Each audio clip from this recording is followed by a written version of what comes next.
Bonsoir, mesdames et messieurs. Alexandre Baudouin et François Trépanier qui vous souhaitent la bienvenue à cette autre édition de Sport Express. M. Trépanier, mes hommages. Salut, Alex. J'aurais envie de rien dire, sauf que c'est la semaine du Masters. Ah, écoute, It's Masters Week. Hein?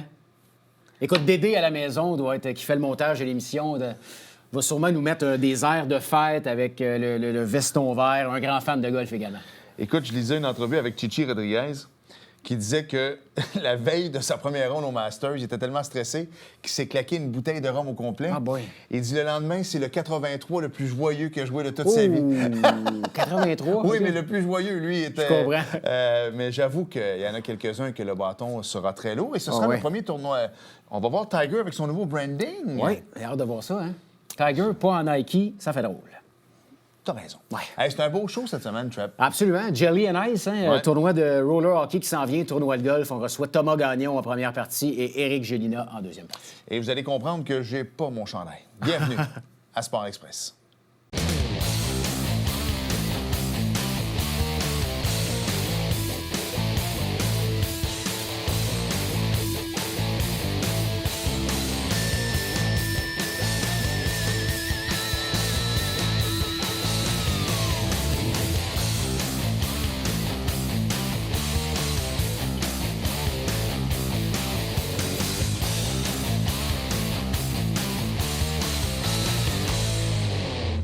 Tu sais, quand t'arrives à quelque part, puis les trois gars qui vont faire le show avec moi ont tous le même maudit Audi, puis moi, j'ai le mien chez nous, tu sais, puis je dis à Trap, juste avant d'embarquer en ondes, c'est le fun que tu me dises d'avoir mis mon Audi.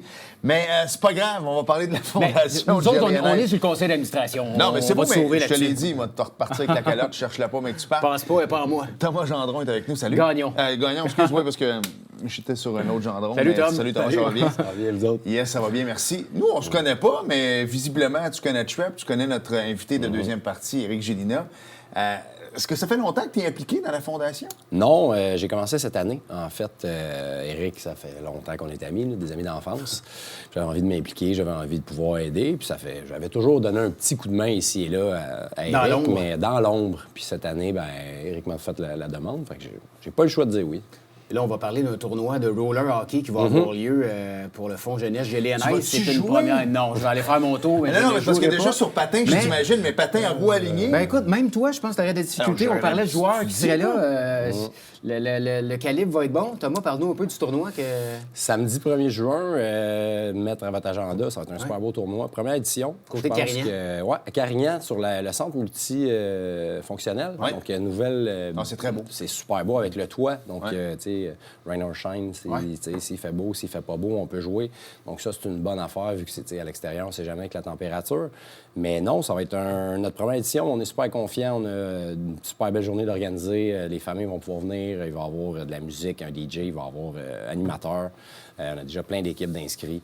Donc, on est super confiants que ça va être super le fun de la première édition, en espérant pouvoir le refaire pour quelques années puis que ça devienne un happening pour les prochaines années. Parce que, tu sais, on a une activité par année qui est le tournoi de golf, la Fondation, où l'arrivée de Thomas a fait qu'avec ses contacts, la popularité un peu du roller hockey, vous connaissez les... Tu sais, on en parlait hors d'onde, c'est comme un peu une clique, le roller hockey. Les gens cherchent des tournois de roller ou de deck. Donc, les inscriptions vont quand même bien.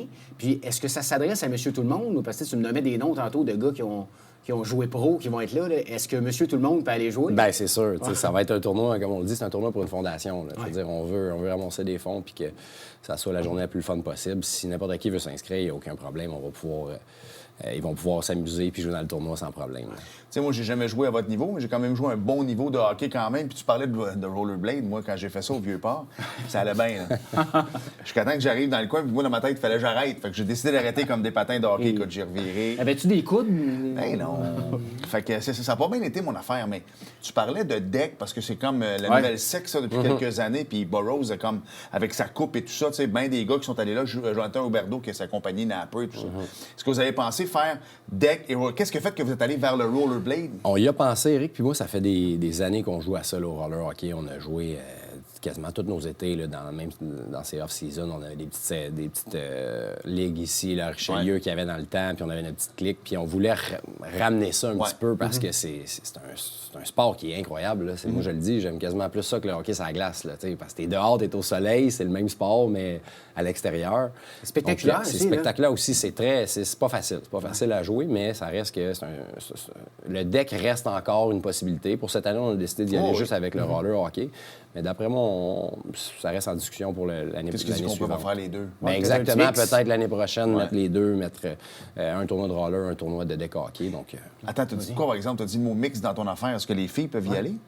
Il n'y a aucun problème. Ouais. Non, mais je sais, mettons que tu aurais Marie-Philippe Poulin qui dirait Ben oui, aucun Demain problème. matin. Nous, n'importe qui peut s'inscrire, il n'y a aucun problème. C'est sûr que le deck, c'est plus accessible. Il y a déjà des ligues de mix.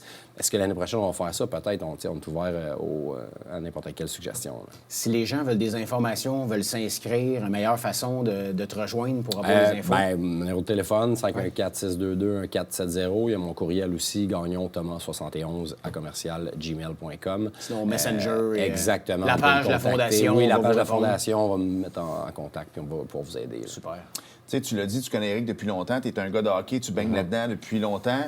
Je l'ai dit d'ouverture, on se connaît pas, mais quand je suis arrivé, tu parlais d'enfants et tout ça, donc tu es père de famille maintenant. Ouais. Et je sais un peu qu'est-ce que c'est la fondation d'Éric Gélina, la fondation de Jelly & Ice, qui redonne au moins entier dans un sport que vous aimez. Est-ce que ça, en tant que peut-être parent de futurs hockeyeurs, peu importe, c'est venu te chercher de dire, sais-tu, tout le monde devrait jouer ce sport-là, puis je veux m'impliquer là-dedans? C'est certain. C'est un sport qui est difficile d'accessibilité pour tout le monde. Le but de ça, ça coûte très cher, c'est d'amasser le plus de fonds possible pour pouvoir aider le plus d'enfants possible. Fait que, en ayant déjà le tournoi de golf qui est en place, là, on veut amener le tournoi de roller. On vient d'en parler, peut-être un tournoi de deck hockey. Le but, c'est de pouvoir aider le plus possible les enfants.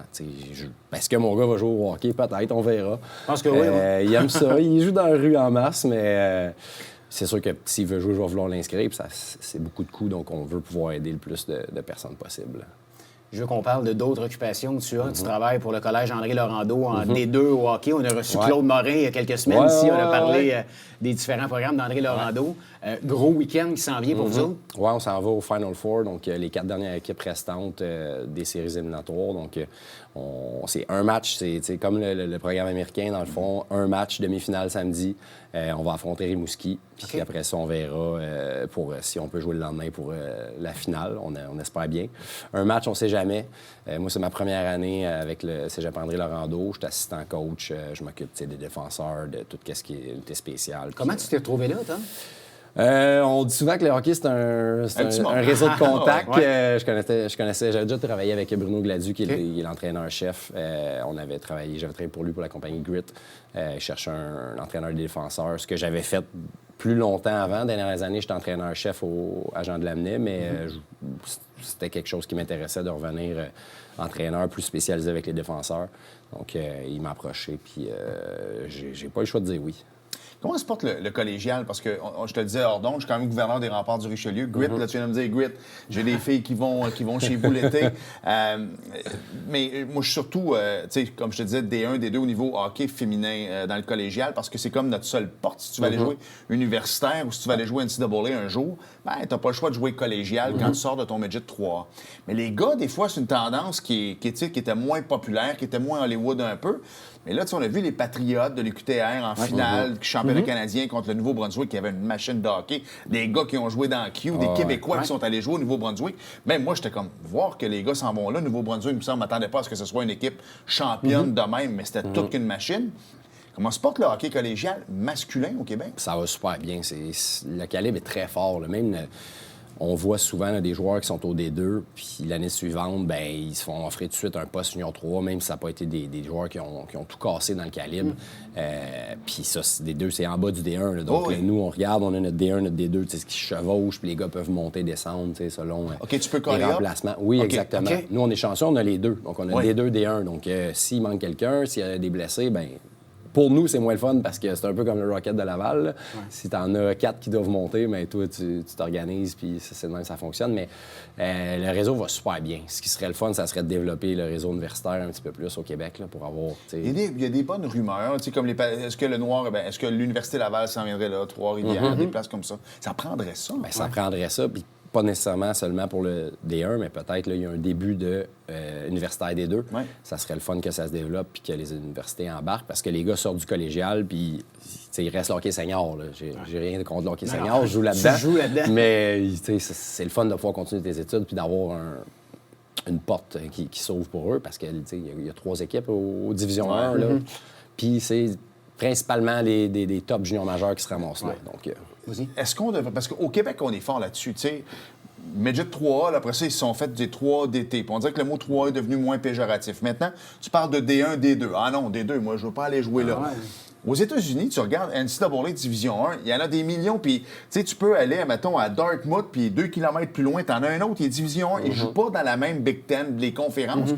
On devrait pas faire ça dans le sens que tu te fais un gros réseau collégial ou universitaire, puis tu peux, mettons, monter dans un, descendre dans l'autre, mais d'enlever les 1 et 2, puis peut-être que le kid va dire, tu sais, je vais y aller, moi, jouer universitaire. Parce qu'au Québec, tabarouette, qu'on dirait que...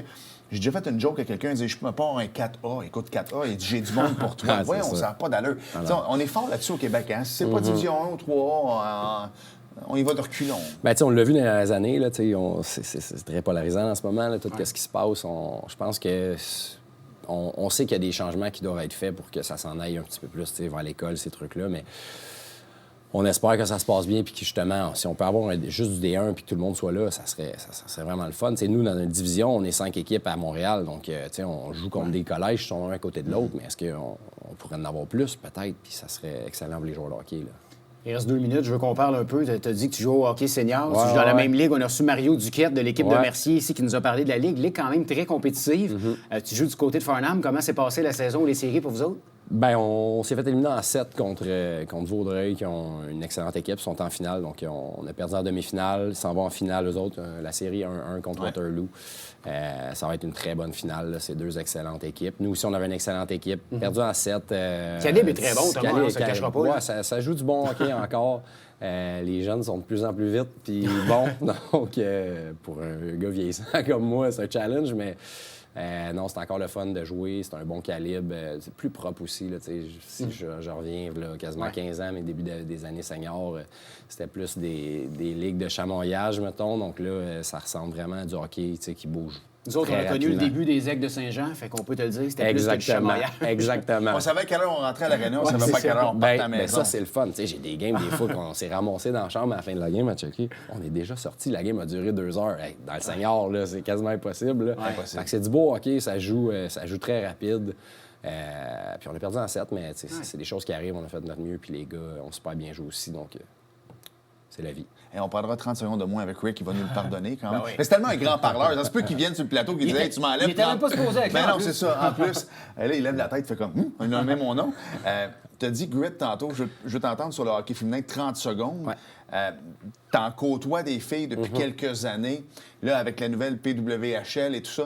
Tu le voyais-tu venir depuis quelques années, à quel point le calibre des filles, ça a augmenté de quand tu as commencé versus maintenant? C'est fou, hein? Bien, c'est fou. Je pense que le fait d'en parler beaucoup, puis que ça a été mis accessible, puis que les filles veulent vraiment pouvoir jouer au hockey puis de pouvoir se développer. Puis juste de parler de cette ligue-là qui s'en venait, on dirait que ça a créé une espèce de hype qui a fait que les jeunes filles, bien, ça leur donnait le goût de se pousser. Puis on en voit, on entraîne beaucoup. Il y en a beaucoup des filles qui veulent continuer, qui veulent performer, qui veulent s'améliorer. Puis je trouve ça juste le fun pour eux autres aussi qu'il y ait autant qu'il y ait les ligues pour eux autres puis qu'ils puissent aussi se développer puis se démarquer. Puis voir le rêve de pouvoir jouer à Montréal. Là, on le voit, je pense qu'il y a un match au Centre Bell qui s'en vient. Puis pleine capacité. En 12 minutes. C'est incroyable. Non, je trouve ça le fun pour les filles qui puissent le vivre, ce rêve-là, puis qui puissent avoir la chance de peut-être un jour le vivre. Là. Tu sais, ce qui est fascinant. Vivre de leur sport. Ben oui. Exact. Ce qui est fascinant, c'est qu'avant, c'était toutes les filles qui voulaient jouer au hockey, ils gardaient les buts. Aujourd'hui, il y a une pénurie de gardiennes parce que les filles savent que hey, je peux aller compter des buts moi avec. Exact. Moi, je vois l'avant. C'est ça qui est plaisant. C'est comme un renversement de tendance. Thomas, merci beaucoup de t'impliquer. Merci. Dans la fondation. Merci bon de succès l'invitation. Au roller hockey. Merci. Yes, et puis on va y aller. On va en reparler avec Rick au retour de la pause. Absolument. Alors, avant son opération, il peut marcher là, avant son opération. Donc, on s'arrête et au retour, on revient avec M. Jerry Nice lui-même, Éric Gélina. Bougez pas.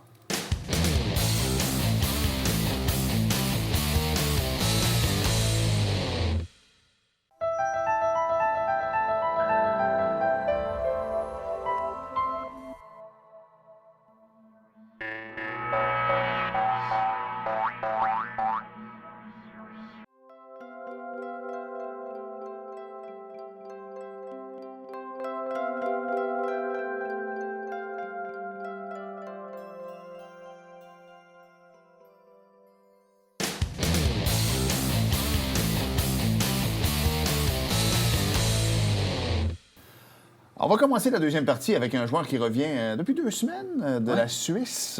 Ajoie, c'est ça? Ajoie, oui. J-O-I-E, je sais pas moi. J-O-I-E. J-O-I-E. Oui. Éric Gilland avec nous. Salut, Rick. Salut, les boys. Merci d'avoir accepté l'invitation. Donc, c'est ça. Donc, c'est Ajoie. Oui. Puis, on parlait de donc, c'est la même ligue que David Renbaher, Ouais, qui a été repêché par le Canadien. Meilleure ligue en Suisse, dans le fond. Ligue A. Ouais.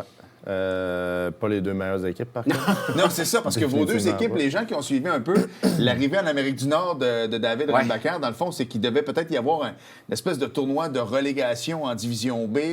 Ça aurait été contre vous autres, mais finalement, ça n'a pas eu lieu parce que les deux, vous êtes corrects, vous restez dans le A. Oui, exact. On est en attente. En fait, il y avait les équipes de la Ligue B, s'ils veulent monter, ils doivent envoyer leur candidature à la Ligue A. Puis il y avait 2 équipes seulement sur les 8 qui avaient fait les séries, puis ils n'ont pas gagné le championnat B. Donc, personne qui pouvait challenger. Mais nous, on est en attente de ça, savoir si on jouait contre Cloton, qui est l'équipe de Renbacher. Finalement, ça a été cancellé. Donc, ça a fait le bonheur de tout le monde dans la Ligue B.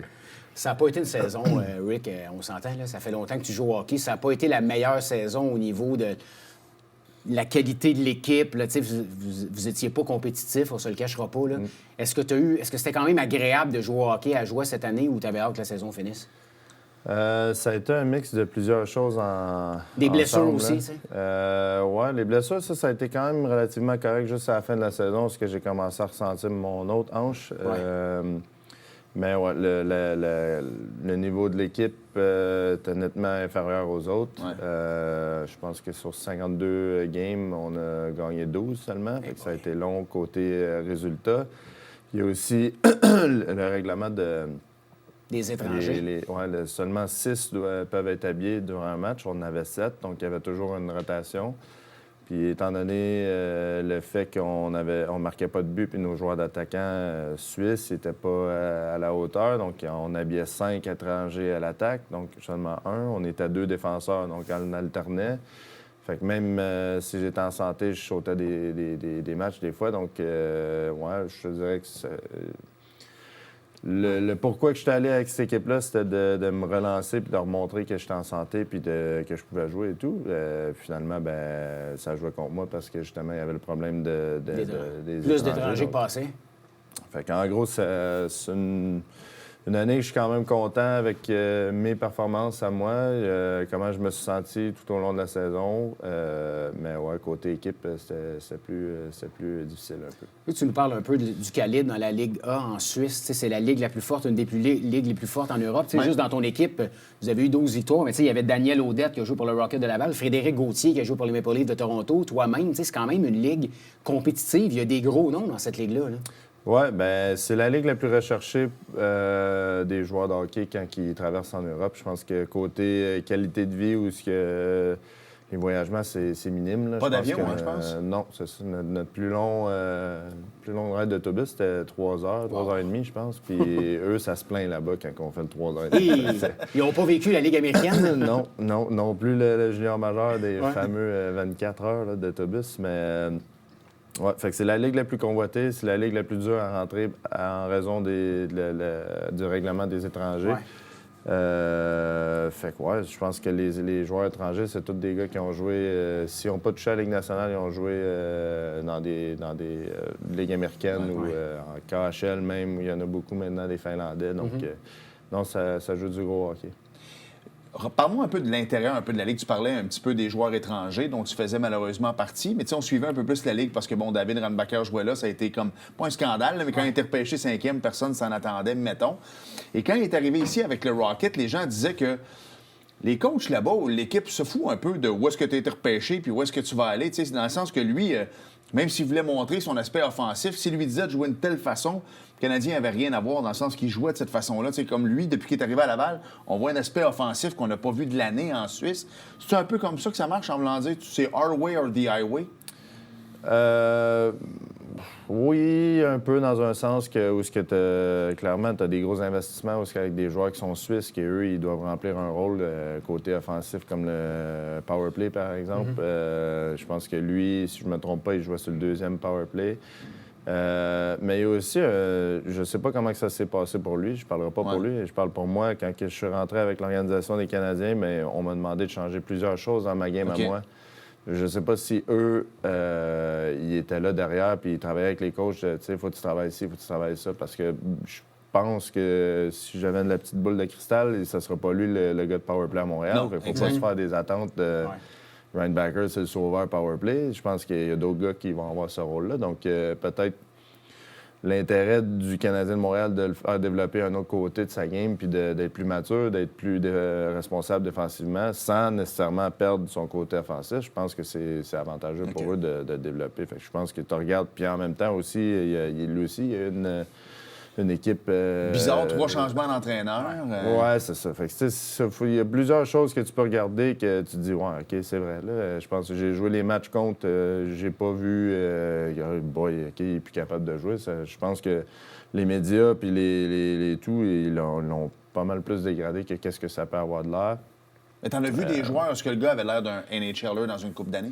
Oui, bien, même l'année passée, avec Berne, on les a pris en 2-3 pour les play-in, le 2-3 pour rentrer dans ce qualifié. Il n'était pas repêché encore à cette époque-là? Non, exact. Toute l'année, je l'avais vu de son premier match, c'était contre nous aussi, contre Berne, puis ça faisait juste monter. Puis dans les play-in, c'était de loin leur meilleur joueur. Puis cette année, OK, oui, statistiquement parlant, il y a eu une moins grosse année, mais on ne sait pas c'est quoi qui se passe en arrière de la porte fermée. Tu as reçu l'appel de Joe Thornton cette année au téléphone pour participer à la Coupe Spengler. Tu as pu te rendre pour participer à la Coupe Spengler. Non, tu n'as pas joué tous les matchs, mais est-ce que ça a quand même été une belle expérience de représenter ton pays pour toi? Oui, absolument. Je pense que c'est un autre cause que je peux cacher dans ma carrière. Malheureusement, j'ai pas joué tous les matchs. J'ai été malade aussi. Il y avait plusieurs joueurs qui voulaient et qui devaient jouer aussi, mais... Oui, je te dirais que le 3/4 de l'équipe a été malade durant la Coupe Spengler, puis ça a apparu plus que le tournoi avançait. L'énergie était moins présente. Mais non, j'ai adoré l'expérience, puis le fait de porter ton drapeau. Là, ça, c'est vraiment cool. As-tu revu des gars que tu avais joué NHL avec, que tu as revus dans le cadre de. Oui, il y en avait plusieurs. Il y avait Nathan Beaulieu, par exemple. J'avais rencontré Jordy Ben aussi avec les Canadiens. Il y avait. Il y en avait plusieurs. Soit que j'ai joué avec ou j'ai joué contre. Il y en avait plusieurs. Je pense que c'est. Sur papier, on était l'équipe qui devait gagner. On a perdu un match à la toute fin d'un match, puis il nous a sorti du tournoi. Ça a fait mal un peu, mais l'expérience, en gros, le tournoi, la façon qu'il s'est organisé, le fait que j'avais beaucoup d'amis et de famille présents, c'était vraiment cool. Parle-nous un peu du format, parce que moi, je suis la Coupe Spengler depuis longtemps, mais depuis qu'on a 18 ans, quand je l'écoute, on dirait que j'ai un petit verre de la veille. Alors, j'essaie de comprendre un peu la formule du tournoi. J'ai toujours écouté en tant que aimant du hockey, mais jamais tellement compris, dans le sens que c'est l'équipe Canada, donc c'est les joueurs canadiens qui jouent en Europe, mais vous jouez contre des équipes pas civiles, mais c'est comme si tu jouais contre le Canadien et les Maple Leafs, dans le fond. Oui, exact. La majorité des joueurs de l'équipe canadienne, c'est des joueurs canadiens qui jouent dans la Ligue A en Suisse. OK. La majorité. Mais on a eu, comme Jordy Ben, il joue en Suède. Lui, il s'est rajouté à notre équipe. Il y en avait une coupe aussi, je me souvenais pas de la Ligue américaine, les gars de la Ligue américaine. Baudin était là. Nicolas Baudin, fait que ça, c'est notre équipe. Puis en fait, comme tu dis, là, un peu, c'est comme si on jouait contre le Canadien de Montréal, qui, eux aussi, ont accès à rajouter des joueurs. Des joueurs qui vont perdre, parce que j'imagine que des équipes perdent des joueurs. Bien, il y a des joueurs qui veulent juste y aller parce qu'en fait, c'est comme un peu un showcase, si tu veux. Il y a beaucoup d'équipes qui regardent ce tournoi-là. Si tu performes bien, mais ça va te donner des opportunités pour signer ailleurs. Donc, il y a des joueurs qui jouent en Allemagne, par exemple, puis ils vont signer avec l'équipe tchèque juste pour le tournoi. Puis ça fait que les équipes sont boostées un peu, ou même l'équipe de Davos. C'est des pick-up, là, dans le fond, quasiment. Oui. En gros, c'est l'équique, mais ils ont des ajouts parce qu'il n'y a pas de règlement d'étrangers. Comme Davos, il avait pris des joueurs de Calle Anderson, le frère de Rasmus Anderson. Il y avait d'autres joueurs de d'autres équipes, puis ils font leur équipe. Fait que c'est plus fort un peu, parce que je pense que Davos, ils ont gagné, il y avait 10 étrangers dans leur alignement. Mais ouais, ça, ce côté alignement, ça, c'est un peu spécial pour ça. Mais le tournoi, moi aussi, c'est la première fois que je le vivais. Puis si tu perds ton premier match, le chemin, il est long parce que tu joues tous les jours. Je pense que si Davos, ils ont fini par gagner, là, mais il y avait possibilité de jouer 5 journées consécutives. C'est du stock. C'est comme un peu si tu perds ton premier match à la Coupe Memorial. Ça veut dire que tu vas jouer comme le vendredi, samedi, dimanche. Alors, c'est avantageux pour l'équipe qui, lui, est allé en finale depuis le mercredi soir, mettons. Oui, exact. OK. Rapidement, il reste moins d'une minute. Tu l'as dit, tu vas te faire opérer à une hanche à Denver bientôt. Tu prends l'avion bientôt. Est-ce que ça peut compromettre la saison pour l'année prochaine? Est-ce que tu sais un peu où tu t'en vas pour l'an prochain ou tu n'es pas rendu là pour le moment? J'ai pas d'idée encore où est-ce que je vais aller. Ça va peut-être retarder le processus un peu, mais je pense que mon agent et moi, on semble confiants de trouver quelque chose. Ça va aller plus dans le premier break national qu'ils ont en Europe. Mi-novembre, je devrais savoir un peu plus. Ce serait le timing idéal. Je veux me donner à peu près 6 mois après post-opératoire pour me sentir le mieux possible avant de recommencer. Puis, ça va nous amener au mois de novembre. Puis, on va voir les opportunités qu'il y aura. On va t'avoir avec nous longtemps ici, mon Rick. C'est correct, ça. Bon été, les boys, avec Jelly and Ice. Toi, marche pas trop. Merci beaucoup. On te revoit en santé pour le mois de novembre. Tournoi de golf le 4 juillet. Yes. Et tu vas jouer le match prof-élève de Marcelin Champagnat, Michel Gendron. Éric va sur la glace. Et quand tu arrives dans le coin, un petit double chèque pour notre ami. Ou un petit slap shot pour notre ami Jordi Bessette aussi. Il va-tu être début? Oui, monsieur. Oh! Juste pour ça, ça vaut le déplacement. Oui. On s'arrête. Je ne sais pas s'il y avait du NASCAR, Parce que oui. Mais on va peut-être en reparler au retour. Bougez pas.